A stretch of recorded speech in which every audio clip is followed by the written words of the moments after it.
Hey Vanessa, sorry I couldn't do this in person, but I have my questions here, so I'm going to answer them the best that I can for you. I was 35, actually, it was 2 days after my 35th birthday on the day of the attacks. I was working in Times Square, and I was on my way to work when they happened. The way I found out was I saw it. I was on the bus here in New Jersey heading towards the Lincoln Tunnel, and I saw it, and the way we knew it was a terrorist attack, at first we thought, everybody on the bus thought it was an accident as the first tower was burning. It was when you saw the explosion of the second plane hitting the second tower that we realized it was a terrorist attack. And the first thoughts that ran through everyone's minds were all about friends and family and trying to figure out how to contact people, either to let them know that we were okay or find out if they were okay. And shock. Everybody was just shocked at the events. I was definitely afraid for my safety and for my family. It took me over a week to get back on a bus and head back into the city. And in fact, the day that I got back to the city, the Air Force was, all over the place, flying all over the river, and they had flown past our building, very close to our building. They shook the whole building with the jets when they went by. And my boss, who was very understanding and very cool actually at the time, told us we could go home because he saw how freaked out we were. He let us take as much time off as we needed, and that's what we needed to heal. And as far as helping other people, you did what you could. I never made it down to ground zero, but I met with the members of the local fire brigade in my neighborhood in Manhattan, and we donated a lot of money. We did a fundraiser for them, and they lost half their people, and we tried as best as we could to help.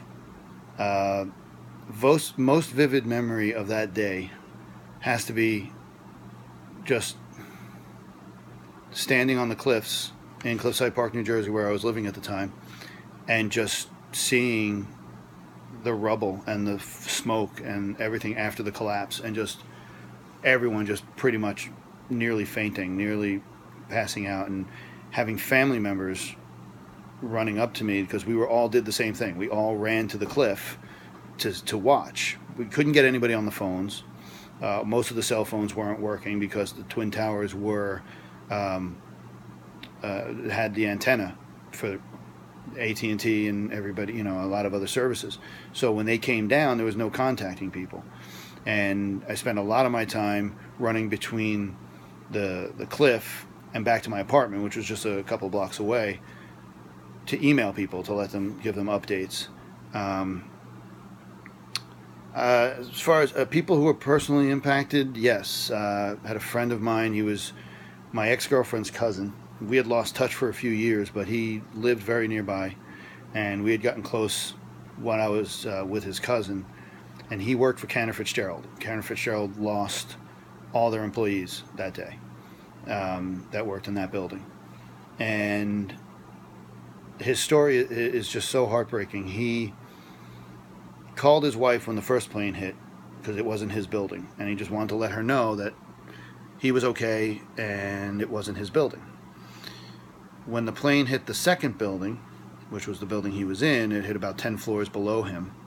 He called her again and said, now we're going to try to get out. We're going to see what we can do. Obviously, this is no longer an accident.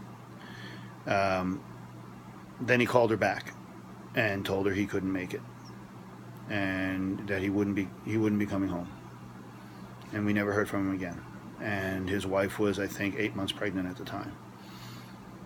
That was a huge impact on me, on my friends, on him, his family.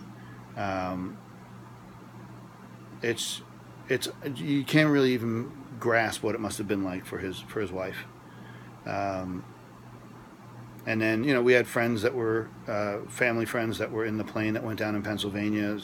The thing about living in this part of the country when it happened is you're going to know somebody, and that's just the way it is.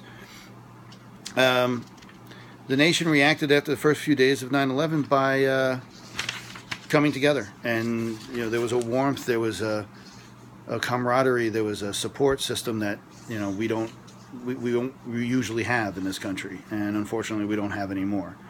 The government's reaction, I think everybody in the beginning thought it was the right reaction, going into Afghanistan, because we figured, hey, that's where they were from. But later on you realize that it was wrong.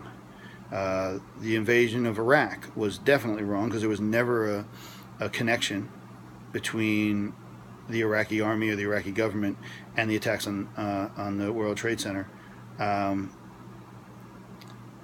The country that funded this whole thing was Saudi Arabia, because that's where Bin Laden and his money came from. But we went into countries that really had nothing to do with the attack, and so that was wrong. I do support more security at airports. I find it ridiculous that over the years they've eased up on the security, that now you are allowed to bring certain implements onto a plane, including a cigarette lighter, including scissors, including things that have no place on an airplane. So I do think that security should have stayed heightened. You're flying 5 miles in the sky with hundreds of people, that any one of them could do any kind of damage.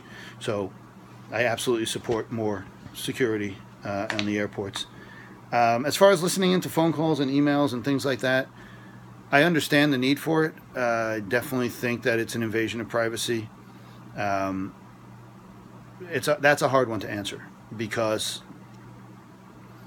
there are people who are sending messages to coordinate attacks through these means of emails, texts, phone calls, and we should be able to stop them from doing it.